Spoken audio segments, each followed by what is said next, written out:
Hello right bags, it's Jade, another grounded guide today, taking a look at the PTS server and dust mites and how to get lint.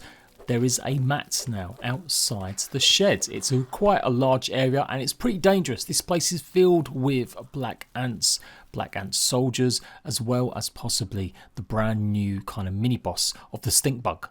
So I'll be doing proper guides on how to get here and everything else, but it's just a first look at it all to understand what reason you'll be going to get some of it. So effectively, lint is going to help you make lint rope, and that is used for a whole bunch of the next tier items.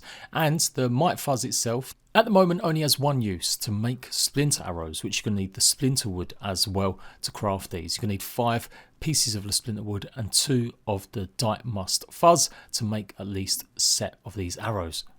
So these guys are pretty tough. If they actually get you with their goo that they fire out, it loses the amount of damage that you can do. So you've got to kind of get out of there pretty quickly. And I got owned by literally 2. Obviously I wasn't wearing any armor. You are going to need heavy armor for this area. At the moment, there's huge problems with the mites actually appearing underneath the black mat, so sometimes they'll be shooting at you and you can't see them. And just to show you, you're going to need a tier 3 axe to actually break the lint portions up so that you can grab them.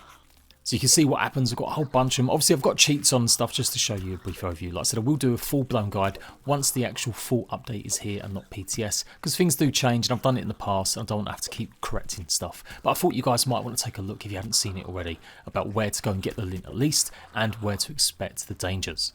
It only takes a couple of swipes at the moment to get the actual lint itself, and you can see there's a whole bunch of them will drop, so you get quite a big amount. You are going to need to make the lint into lint rope using the spinner. You can see it costs 3 of them to make 1. And this is all the stuff it works with: termite armor, all the burr floor pieces, all the poly-roly helmets, and the roly-poly leg plates. So it's a very good idea to go and stock up on some of them armor pieces in case it gets a bit harder to go and craft in the future. You might want to go and find them sickly roly-polies, as the normal roly-polies that are now in the game, they're much harder. It should take the same amount of time as it normally does to craft some of the lint rope as well.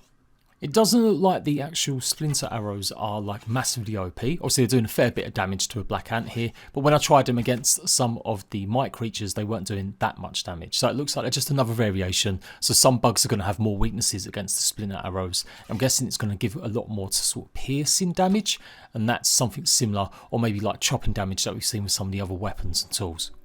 And in case you don't know, full of loads of little tips, you can go and get the wood splinters in the wood pile. It's all around. You might find some on the outsides. You'll also find some maybe underneath the decking of the actual shed. And then inside here, you should find loads sticking out in all the tunnels. Obviously, it's going to be pretty dangerous, and you will again need a tier 3 axe to chop away at them and actually take the pieces. But there we go. That is mainly focused on lint and the brand new dust mites. Like I said, full proper guide on how to take them out, weaknesses, best ways to do it, especially in that dangerous area. Incoming very soon. Go and check out the rest of my previews, and I'll see you rat bags later.